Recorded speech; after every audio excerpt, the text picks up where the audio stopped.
Alors aujourd'hui, je vais vous parler du botrytis dans la vigne.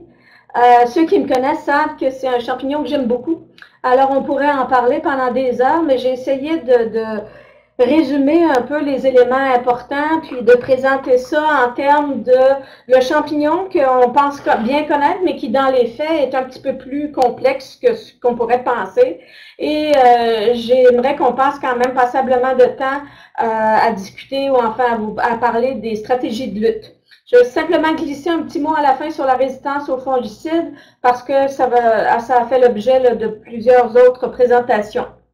Donc, si on commence tout de suite, botrytis, déjà, j'ai mis dans le titre en haut botrytis cinerea, mais vous allez voir tout à l'heure que finalement, son petit nom a peut-être un peu changé. Alors, tout le long de la présentation, je vais parler de botrytis en général. Donc, c'est un des champignons les plus importants en agriculture. C'est un champignon qui est présent à peu près partout. On dénote à peu près 1000, même un petit peu plus que 1000 espèces de plantes, dont environ 230, 250 espèces de plantes cultivées. Particulièrement des cultures maraîchères, viticoles, évidemment les fruits, des cultures ornementales aussi. Et une des caractéristiques des botrytis, c'est qu'ils causent des dommages à la fois en pré-récolte, donc en champ, mais aussi en post-récolte. On peut penser à la carotte, par exemple, c'est essentiellement en post-récolte. Pour toutes ces raisons-là, compte tenu également des dommages économiques causés, en phytopathologie, on considère que le botrytis est le deuxième plus important champignon au monde en termes de dommages et de coûts de traitement. Ça vous donne un petit exemple là, des cultures qui sont attaquées essentiellement tous les fruits et dans une très large mesure les produits d'entreposage. Donc, parce que c'est un champignon important, juste un peu d'histoire. Le botrytis, en fait, a été reconnu comme étant un champignon pathogène en 1729, mais on lui a donné son nom de botrytis à l'époque cinerea en 1800. Et dans la première partie des années 1900 à 1950 à peu près, c'est là qu'on a distingué botrytis de sclérotinia, la pourriture blanche, parce que c'est deux groupes de champignons qui sont très, très, très proches. Et à partir de 1973, c'est là qu'on a redéfini le genre au complet et on a défini qu'à l'intérieur des botrytis, on avait 22 espèces. Maintenant, on a 27 espèces. Par contre, depuis, je dirais, l'avenue de la biologie moléculaire là, dans les années à partir de 2005 puis 2010, les outils moléculaires nous ont permis de distinguer des nouvelles espèces de botrytis. Là, vous allez entendre parler de botrytis cinerea, pseudo-cinerea, fragaria, caroliana et même dans la vigne cynoviticola. Donc, il y a plusieurs espèces maintenant qui sont décrites dans la littérature. Donc, globalement, peu importe l'espèce, rapidement, botrytis, c'est un ascomycète. Donc, c'est un champignon qui se reproduit. Vous avez à gauche là, de l'écran une structure qu'on voit très, très, très rarement. C'est une apothèse qui contient des ascospores. C'est les spores sexués. Je vais en parler un petit peu tout à l'heure. Mais essentiellement, ce que nous, on voit, c'est ce que vous avez à droite de l'écran, la forme imparfaite. Donc, la reproduction qui est asexuée, d'où le fait qu'on appelle botrytis plutôt que botryotinia. Alors, ce champignon-là, quand on regarde, je vous ai mis un petit dendrogramme pour vous expliquer que maintenant, on ne parle plus vraiment de botrytis cinerea, on parle de pseudo-cinerea et de cinerea parce que ce sont deux espèces vraiment bien distinctes. OK? Bien que la plupart des gens disent cinerea, dans les faits, là, on a affaire à deux espèces différentes.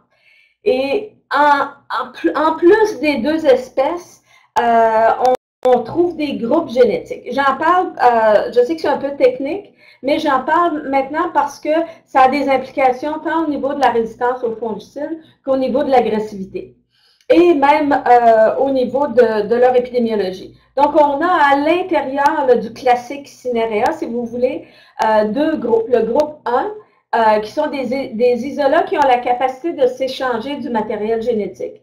Donc, ce que ça veut dire en termes de résistance aux fongicides, c'est qu'ils n'ont pas à passer à travers la reproduction sexuée pour s'échanger du matériel génétique, donc des gènes de résistance aux fongicides. Ce groupe-là est souvent caractérisé par une très, très forte résistance aux fongicides de type clofénhexamide. L'autre groupe qu'on appelle le groupe 2, sans aller dans les détails, là, mais il y a des petites différences génétiques des facteurs génétiques, on appelle ça des mini-ARN, qui fait en sorte que le groupe particulièrement transposon, donc qui possède ces mini-ARN-là, ce facteur génétique-là, est capable d'interférer avec la défense de la plante. Donc, quand on a une vigne qui est plus résistante, ben lui, cette sous-espèce-là, ce groupe-là, est capable d'aller jouer avec la défense naturelle de la vigne. Donc, ça fait des isolats, ce que nous, on appelle dans notre jargon le transposa, qui sont plus agressifs. Donc, ils ont des caractéristiques aussi, les spores sont plus petites et souvent, on voit de la résistance à certains fongicides différents de ceux du groupe A. Donc, je parle de ça juste pour expliquer que parfois, on a l'impression qu'on n'arrive pas à bien gérer le botrytis, mais dans les faits, on ne sait pas exactement c'est quoi les populations qu'on a dans nos vignobles.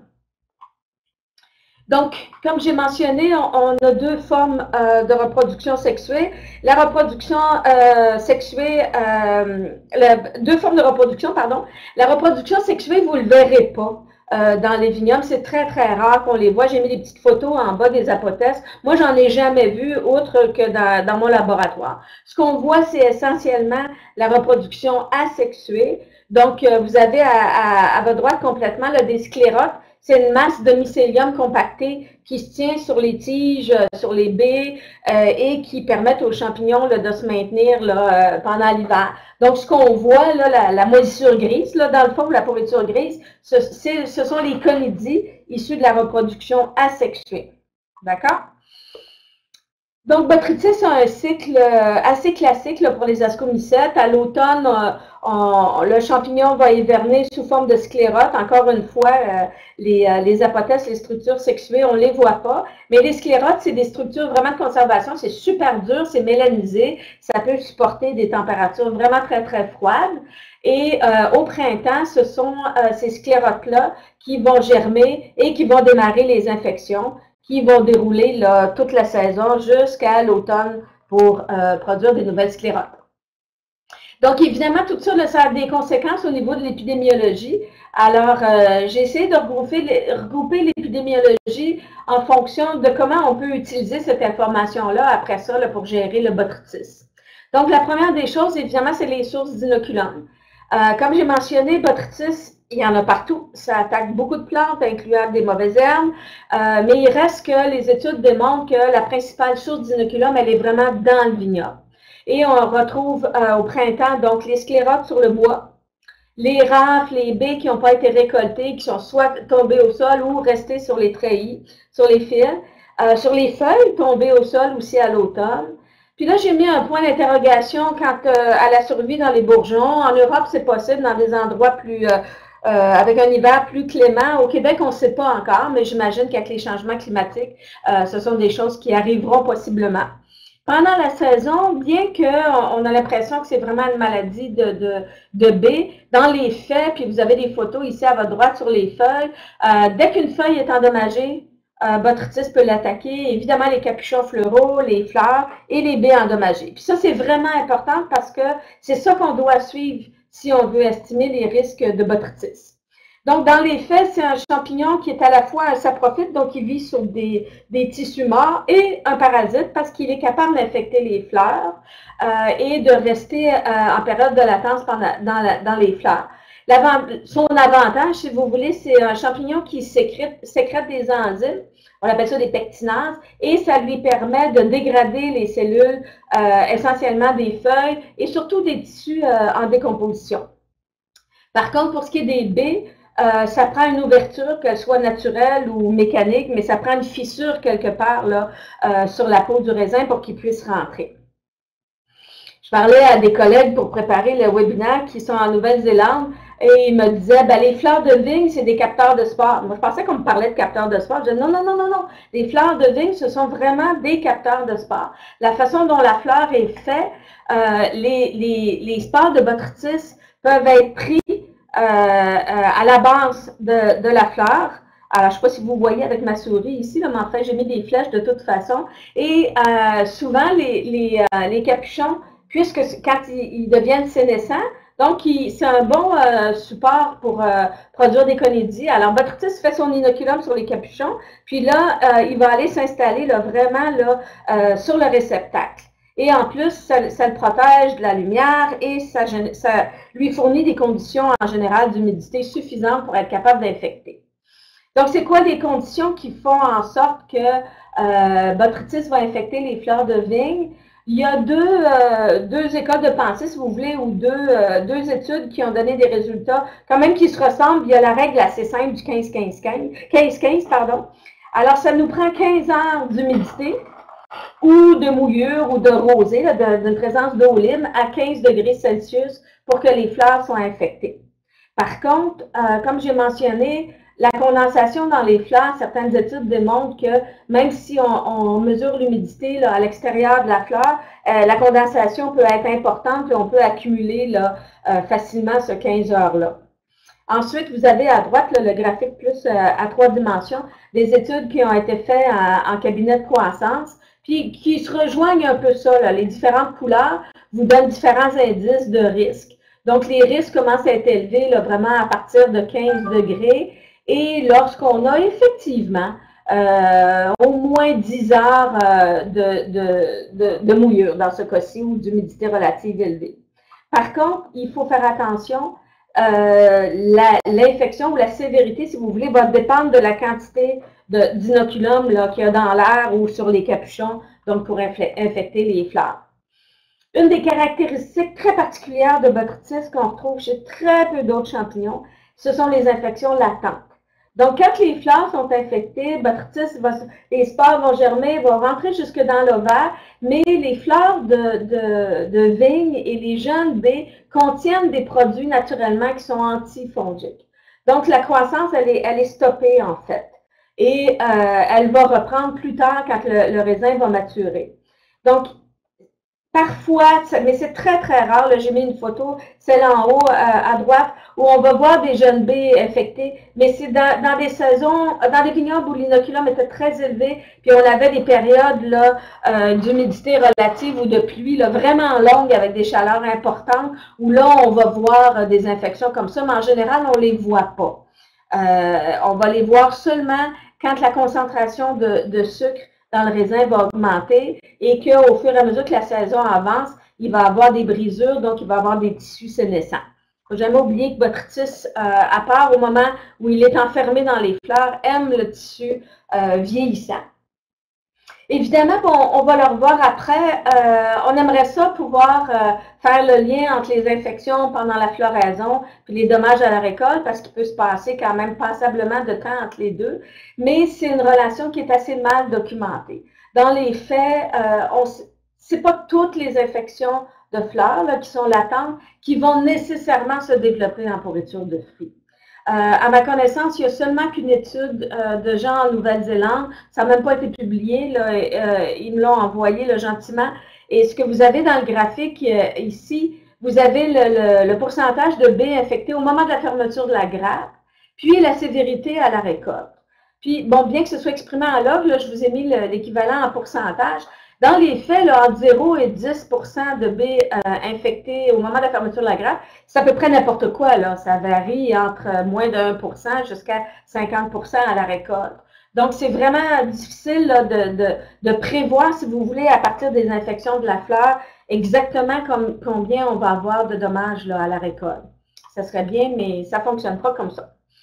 Comment le botrytis progresse après ça au cours de la saison? Là, il n'y aura plus d'infection comme telle. Là. Évidemment, il n'y a plus de fleurs à ce stade-là. Et à moins d'avoir des dommages, le botrytis ne peut pas infecter une baie qui n'est pas endommagée.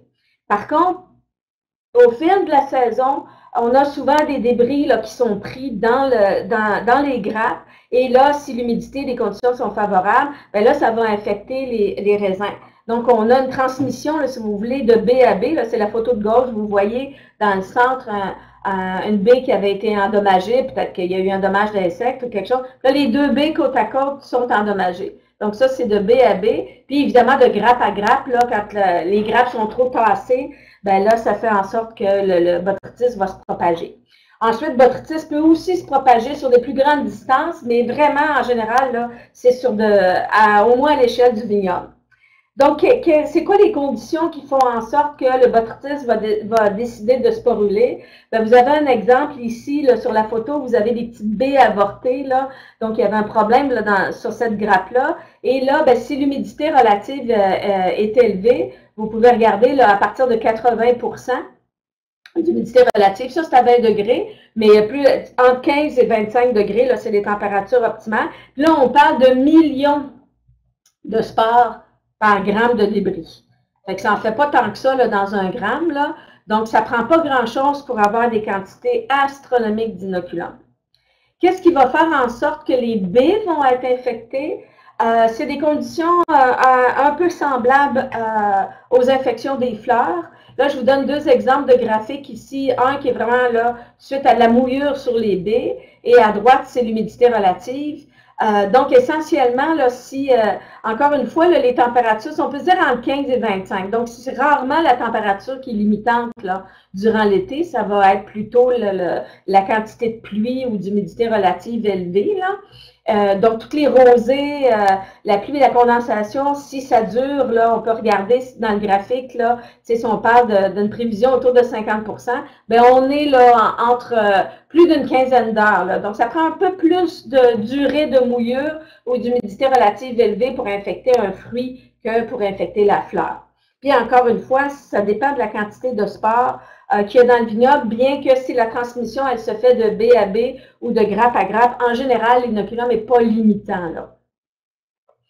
Là. Donc, qu'est-ce qui va faire en sorte que les raisins vont se remettre à sporuler? Donc, température, l'optimum est autour de 15, mais on peut dire qu'entre 10 et 24, ça nous prend plus l'humidité relative est élevée, plus c'est favorable, et ça prend de la lumière. Il y a très peu de spores. Botrytis n'aime pas l'obscurité. C'est un champignon qui va produire ses spores seulement dans la lumière, là, avec une certaine longueur d'onde d'ultraviolet qui correspond là, bien entendu à la lumière extérieure.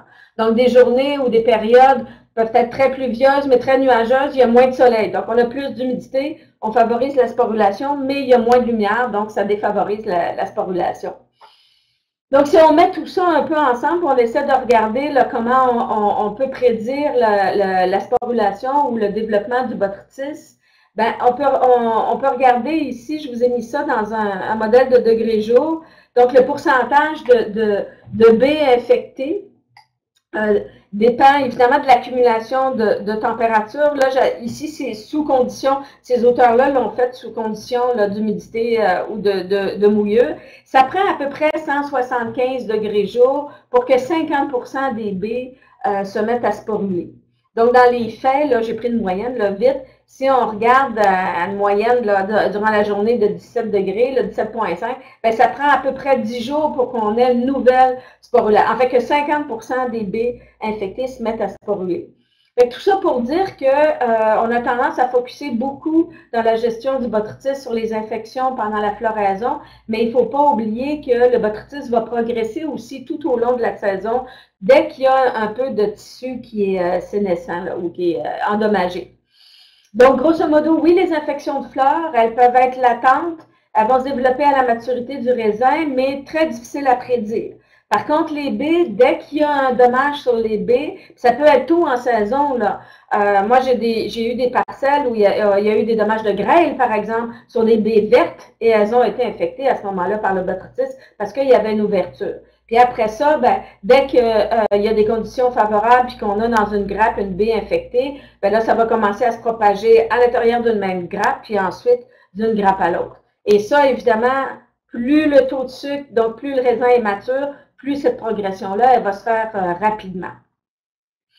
Donc, tout ça pour dire que c'est pas évident de gérer le botrytis, qu'il n'y a pas de solution magique. Honnêtement, j'ai vu autant d'articles qui disaient qu'avec les traitements à la floraison, on arrivait à un bon contrôle, que d'autres études qui démontraient que finalement, les traitements à la floraison avaient un contrôle, somme toute, minimum là, sur la gestion du botrytis. Le même groupe en Nouvelle-Zélande m'a envoyé cette charte là, en forme de tarte, là. Et je l'aime bien parce que si on regarde, c'est les différentes approches. Ils ont évalué, si vous voulez, l'impact de différentes approches pour lutter contre le botrytis sur leur efficacité, si vous voulez. Et ce qui est intéressant, c'est que, enfin, dans leurs conditions à eux, les traitements fongicides, oui, ont un impact. Ici, on parle essentiellement de traitement à la floraison, fermeture de la grappe, mais la gestion du rendement, là, la quantité de grappes qu'on garde, la gestion du couvert végétal et d'autres outils là, qui nous permettent d'évaluer les risques de botrytis ont dans le fond là, presque à eux la moitié là, de l'impact là, sur la qualité de la répression du botrytis. Donc, il y a d'autres choses qui, bon, évidemment, la nutrition de la vigne, je vais en parler, puis la gestion des dommages aussi. Comme j'ai dit, botrytis n'arrive pas à pénétrer s'il n'y a pas une fissure, mais aussi petite soit-elle. Donc, la gestion des dommages, c'est important. Puis, évidemment, la qualité de l'application du fongicide. Donc, essentiellement, là, si on reprend ce graphique-là, puis un peu ce dont je viens de parler sur l'épidémiologie, ben, on va essayer de réduire l'inoculum, hein, la production de spores toute la saison. On va essayer de limiter les infections des fleurs et des baies, bien entendu. Idéalement, éviter là, la reprise des infections latentes, bien qu'à partir du moment où le taux de sucre augmente, c'est plus difficile à contrôler. Puis surtout, la progression du botrytis un peu avant la récolte, puis pendant la période de maturation. Donc, il y a des outils disponibles qui existent, différentes approches qui sont utilisées à différents endroits dans le monde. J'ai retenu essentiellement là, sur les vinifera, parce que c'est quand même, botrytis, c'est un problème plus important.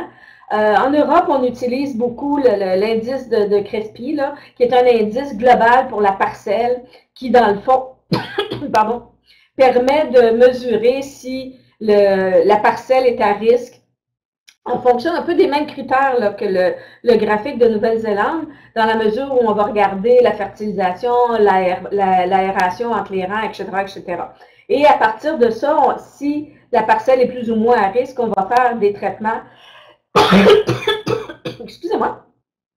On va faire de 1 à 4 traitements selon le niveau de risque de la parcelle. Encore une fois, j'ai même en Europe, les gens qui utilisent cette approche-là, j'ai vu à la fois des résultats qui disaient que c'était efficace, d'autres qui disaient que c'était un peu moins efficace. Ça reste intéressant d'être capable d'estimer le niveau de risque global d'une parcelle. Évidemment, excusez-moi, s'il n'y a pas de spore, s'il n'y a pas d'inoculum, les épidémies ne vont pas démarrer. Donc, nettoyer dans la mesure du possible les rafles, les grappes qui ne sont pas récoltées, c'est la principale source d'inoculum. C'est dans le sol, les baies momifiées, que les sclérotes vont se fabriquer puis que les spores vont passer l'hiver. Au printemps, quand on tend à mesure, on va éliminer une bonne quantité des sclérotes, donc de l'inoculum primaire. D'avoir un sol fertile pour les feuilles qui tombent au sol, qui sont pleines à la fois de sclérotes ou de mycélium, bien, plus les feuilles vont se décomposer rapidement, bien, moins les sclérotes vont être capables de survivre. Puis évidemment, éviter d'endommager les feuilles le plus possible. Je sais que ce n'est pas évident là, quand on place les vignes, mais il faut quand même garder ça en tête. Une des possibilités pour suivre l'inoculum, c'est évidemment les capteurs de spores. Puis on peut voir ici que d'une année à l'autre, ça peut varier beaucoup. Le patron peut être très, très, très différent. Donc ça peut nous aider là, à voir quand l'inoculum vraiment est présent dans le vignoble, puis comment ça progresse tout au long de la saison.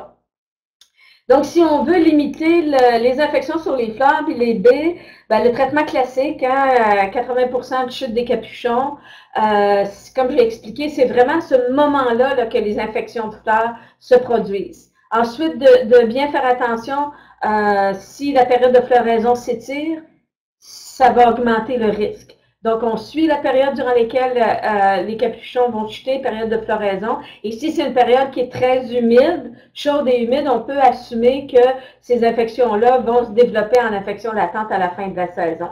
Si on a appliqué un fongicide, on le fait avant une pluie à ce moment-là. Deuxième traitement, c'est vraiment au moment de la fermeture de la grappe. Il y a souvent des petites baies ou des petites fleurs avortées qui vont rester emprisonnées dans les grappes. Et ça, c'est une source de développement pendant la maturation des baies vraiment importante. Ensuite, les autres traitements sont plus mitigés, encore une fois, selon la littérature. Il y a des traitements à la véraison seulement sur les sites qui sont vraiment un problème. Il y a beaucoup d'eau, il y a beaucoup d'humidité, le cépage est super sensible, il y a un gros historique de botrytis. Et parfois, si on arrive à détecter le botrytis sur les baies vraiment tôt, on peut penser à un traitement en pré-récolte, évidemment là, en respectant les délais. Donc, le traitement de fermeture de la grappe est très, très, très important. Vous avez une photo ici d'une petite baie là, qui est en train de mourir. Elle est pleine de botrytis. Alors, elle va infecter les baies autour. Alors, il faut vraiment s'assurer à ce moment-là, soit que notre fongicide, là, c'était mon petit dessin là, en bleu, arrive dans le fond, à couvrir les baies et à tuer tout de suite ces infections-là, là, qui peuvent rester latentes pendant plusieurs semaines, voire mois, là, enfermées dans la grappe. Ensuite, dans le risque d'infection, évidemment, toutes les mesures, on l'a vu là, dans le diagramme, tout ce qui favorise l'aération va diminuer d'autant nos périodes d'infection. Éviter les cépages qui ont des grappes très denses. Là, je sais que pour des raisons de vinification, ce n'est pas toujours des choix qu'on peut faire, mais si le choix se présente, d'éviter des grappes trop denses puis avec des peaux là, qui sont trop fines. Le mot-clé, éviter les blessures sur les baies dans la mesure du possible, que ce soit causé par des insectes, par le blanc ou par des bris mécaniques. Parce que ça, c'est des portes d'entrée de prédilection. Vous avez des exemples ici là, de dommages de grêle ou d'oiseaux. C'est sûr que ces baies-là, s'il y a du botrytis dans le vignoble, vont être infectées. Ensuite, réduire la vigueur de la vigne. Évidemment, si on est pris dans un couvert, là, comme vous avez la photo en haut, là, on va se trouver à avoir des humidités élevées pendant longtemps. On va avoir fort probablement des grappes là, qui vont se toucher les unes des autres. Donc, au moment, c'est très important d'effeuiller la zone de la grappe pour éviter les infections des baies. Et de bien positionner les tiges. L'idée, c'est d'avoir une densité de grappe, oui, qui est optimale là, en fonction des objectifs de production du vignoble, mais aussi répartie sur le couvert végétal. On a dit que la progression après les infections de fleurs, c'est d'une baie à l'autre, mais aussi d'une grappe à l'autre. Fait que là, si ça saute d'une grappe à une autre, ben là, le pourcentage de dommages là, augmente significativement. Idéalement, les grappes ne se toucheraient pas comme vous avez là, dans la photo en bas. Ça, c'est des photos à ne pas faire. Ensuite, suivre la progression du botrytis, que ce soit par un dépistage des dommages ou des baies endommagées, ou que ce soit l'inoculum qui est dans l'air. C'est sûr que la date de récolte est importante. Je l'ai mentionné, plus le taux de sucre augmente, on pourrait mettre une courbe ici là, avec le brick, ça reviendrait à peu près à la même chose. Donc, il y a vraiment un moment là, optimal où il faut récolter, parce qu'après ça, si les conditions prévues sont chaudes et humides, ben là, ça va se propager très, très, très rapidement. Là. On peut penser qu'une fois qu'une baie sporule, on parle de 5 à 6 jours pour que c'est-à-dire une fois qu'on a une infection, ça prend 5 à 6 jours pour avoir une deuxième production de spore, pardon. Donc, ça peut aller vite, là, si vous multipliez en millions à tous les 5 jours, là, ça peut aller assez vite. Là, on va perdre le contrôle. Donc, si on a tout ça en tête, puis qu'on parle de gestion raisonnée, ben, il y a des choses qu'il faudrait noter, puis là, il y a des indicateurs de risque qu'on devra probablement là, ajuster pour les conditions du Québec. Mais c'est sûr qu'au début là, de la saison, très, très tôt, c'est important de réfléchir à la sévérité du botrytis la saison précédente. Est-ce qu'on avait une vigne qui était très vigoureuse? Qu'est-ce qu'on a fait avec notre bois de terre, puis avec nos rafles ou nos grappes botrytisées qui n'ont pas été récoltées? Si c'est le cas, ça nous indique déjà en début de saison qu'on part avec une quantité d'inoculum qui est importante. Ensuite, c'est de réfléchir tout de suite à la quantité de grappes qu'on veut garder par rapport aux objectifs de production et, encore une fois, s'assurer que dès la taille au printemps qu'on ne garde pas des bourgeons qui vont faire en sorte qu'on va se retrouver avec des vignes là, toutes entassées les unes par-dessus les autres. C'est sûr qu'il faut réfléchir à l'humidité du sol parce que ça a un impact là, sur l'humidité au niveau des grappes. Au moment du débourrement jusqu'au début de la floraison, déjà, on peut estimer les rendements là, à partir du nombre d'inflorescences visibles de leur position et de décider si on veut rogner, est-ce qu'on veut enlever des grappes à ce moment-là. C'est un bon moment, début floraison, pour déterminer s'il y a beaucoup de dommages sur le feuillage. Si on voit des botrytis, on peut les identifier. Je vous ai montré des photos. On les voit, des fois, ça va être un sarment qui est brisé. Puis là, ben, c'est très humide. Là, on voit la sporulation du botrytis. Donc, on surveille les sources de botrytis dans le vignoble. Ceux qui ont des capteurs de spore, c'est le bon moment là, pour voir si notre courbe d'inoculum est en progression ou si c'est assez stable. Évidemment, on surveille la vigueur, puis on s'assure que le pulvérisateur est bien calibré. On l'a vu, là, la qualité de l'arrosage au niveau de la floraison est super importante là, pour le contrôle. D'autres indicateurs qu'on peut noter, si au moment de la chute des capuchons, on peut noter la durée, est-ce que ça se passe sur 2-3 jours ou sur plus longtemps. Puis si la floraison est longue, il ne faut vraiment pas manquer ce traitement-là parce que c'est celui qui va avoir quand même, somme toute, beaucoup d'impact. J'ai lu des articles où on parlait de réduire la pression de l'air, puis j'ai mis des points d'interrogation parce que peut-être quelqu'un pourra m'aider. Je ne suis pas certaine de savoir pourquoi on recommandait de réduire la pression de l'air. Peut-être que l'idée, c'était d'éviter d'envoyer les capuchons partout qui vont aller contaminer d'autres fleurs. Moi, je n'ai pas vu de résultat probant là, à cet effet-là. Pendant la nouaison, c'est là qu'il faut regarder si on a toutes nos grappes et on veut toutes les garder. Celles qui sont peut-être mal positionnées, là, qui font qu'il y a beaucoup de grappes compactes. Si besoin est, on peut peut-être en enlever. Notez la quantité de débris. Je sais que ça fait drôle, mais comme je vous ai dit, l'affection de la flore puis les débris emprisonnés dans la grappe, c'est vraiment là les deux éléments les plus importants. Donc, si on voit beaucoup de grappes avec des débris à l'intérieur, ben, c'est une indication qu'on risque d'avoir beaucoup de dommages à la récolte. Puis si on peut noter les dommages des baies, que ce soit par des oiseaux, de la grêle ou des insectes, même si c'est juste très peu, moyennement beaucoup, ça va être un très bon indicateur des dommages à la récolte. Donc, fermeture de la grappe, c'est vraiment le dernier moment, la dernière chance de traiter. Bon, j'ai écrit fongicide efficace sans résistance. Là, j'aurais peut-être dû mettre un point d'interrogation. Mais enfin, idéalement, c'est notre traitement le plus important. Donc, on garde notre fongicide qui est le plus efficace pour ce moment-là. Si on a à effeuiller, on applique le fongicide après l'effeuillage, évidemment, là, pour profiter là, de la pénétration du fongicide.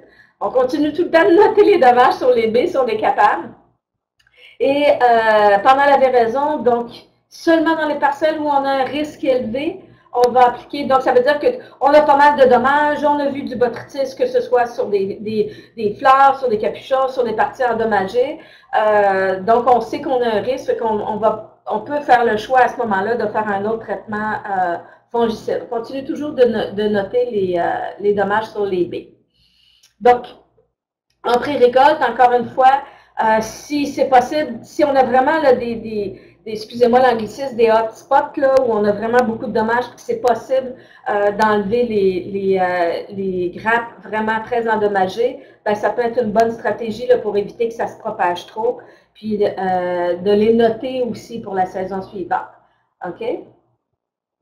Donc, le temps file. J'ai pas parlé beaucoup de fongicides, puis j'en parlerai pas beaucoup. Par contre, il y a deux options non fongicides de synthèse. Il y a l'application de calcium au moment de la formation des baies. J'ai même point d'interrogation parce que j'ai vu des tests, mais pas fait là, nécessairement dans les règles de l'art. Mais l'idée étant le calcium va aider à rendre la pelure du raisin plus épaisse. Donc, on diminue les blessures, on diminue les risques là, de propagation le secondaire, si vous voulez, là, de baie à baie. Ça, c'est quelque chose qui vaudrait vraiment la peine de tester. On peut aller chercher des informations. Il y a des tests là, qui ont été faits en Nouvelle-Zélande. Ensuite, il y a des agents de lutte biologique qui fonctionnent assez bien. Je vous ai donné un exemple ici. Vous avez en haut le botector. C'est une levure, c'est les petits spores en orange. Et l'avantage de cet agent de lutte biologique-là, c'est qu'il, lui, il colonise pour l'espace. Puis, un de ses endroits favoris pour s'installer, c'est des fleurs de vigne. Ben, des fleurs d'autres choses, mais aussi les fleurs de vigne. Donc, ce qui est intéressant, c'est qu'il va occuper l'espace où les fleurs sont infectées, donc à la base là, du réceptacle. Alors ça, c'est assez intéressant parce que déjà ici, vous avez en bas là, des résultats faits au Québec. Vous voyez, le Botector, c'est le dernier, avec juste... ben là, dans ce cas-là, en fait, on a fait plusieurs traitements, mais quand même, il y aurait lieu, là, selon les indicateurs de risque et les conditions météo, de mieux cibler les traitements, là, essentiellement pendant la floraison. Mais on voit là, que ça peut nous permettre là, de diminuer là, significativement les infections de botrytis. Et non, on ne sait pas, mais on assume que cette levure-là, elle s'installe sur les baies et elle reste probablement là pendant un certain temps. En tout cas, au moins, si on fait une application avant la fermeture de la grappe, ce qui est intéressant, c'est qu'elle va, elle aussi, rester là parce qu'elle est bien protégée là, à l'intérieur de la grappe. Rapidement, parce qu'on pourrait passer une journée là, sur la stratégie chimique, c'est sûr qu'il y a beaucoup de fongicides qui sont disponibles. Malheureusement, il y en a plusieurs qui vont être retirés. Et à ma connaissance, il n'y aura pas de nouvelles molécules ou en fait de nouvelles familles de fongicides là, dans un avenir rapproché.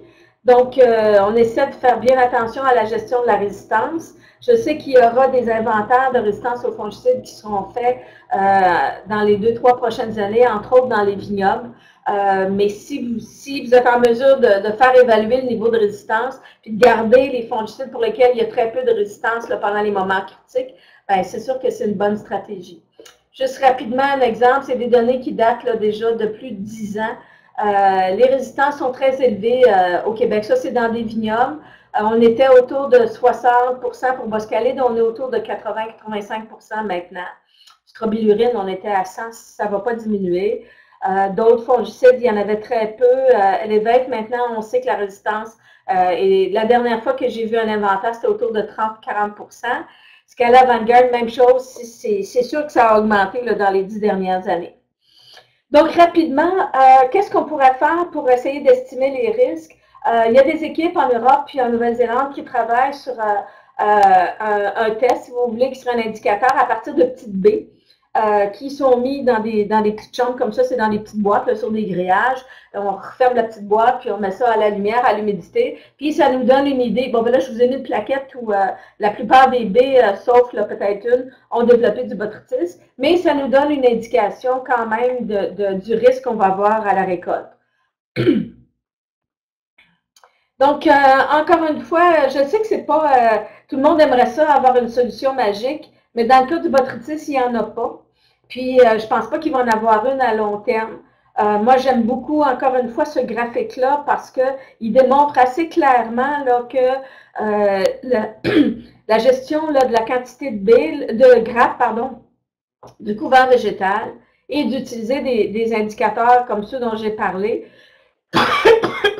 Bien sûr, avec un traitement fongicide, mais juste ça, là, ça représente plus de 50 de la gestion du botrytis.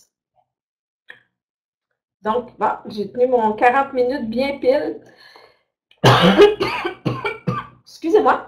Donc, si vous avez des questions, ben, ça va me faire plaisir d'y répondre. Je ne sais pas si les questions se posent. Merci beaucoup, Odile, pour cette belle présentation. Si je dois répondre par le clavardage ou à voix haute? Oui, merci. Il y a 3 questions. Donc, il y a une question de M. Simon Labrec qui disait vous voulez que je réponde oui? au clavardage par écrit ou de vive voix? Non, de vive voix, je vais vous poser les questions. Donc, il y a Simon Labrec qui dit qu'en est-il lorsque les plantes sont en serre ou lorsqu'elles sont protégées de la pluie? Donc, je pense qu'il a voulu parler des infections liées au botrytis quand les plantes sont protégées. C'est-à-dire que dans les plants en serre, si l'objectif c'est pour produire des transplants, à ce moment-là, il faut simplement garder l'humidité le plus bas possible, trouver l'équilibre avec les meilleures conditions.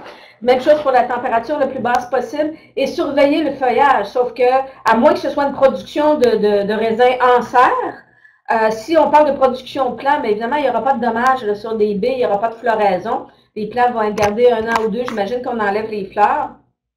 Si on parle de raisins comme tel produits en serre, les risques d'humidité élevés sont très importants. Donc, encore une fois, c'est les mêmes recommandations. La seule chose, c'est qu'on risque d'avoir soit pas du tout d'inoculum parce qu'il y a une bonne gestion là, de tous les débris dans la serre, ou à l'inverse, l'inoculum va être trappé dans la serre. Donc, dans ce cas-là, moi, je suggère de vérifier avec un capteur de sport et d'utiliser toutes les mesures de prophylactique. Là. Enlever les débris de feuilles qui seraient tombés, tout. Garder la serre vraiment exempt de débris de vigne. Parce que dès qu'une feuille, une tige, une vrille, peu importe, commence à mourir là, parce qu'elle est détachée du plant de vigne, c'est là que botrytis va s'installer.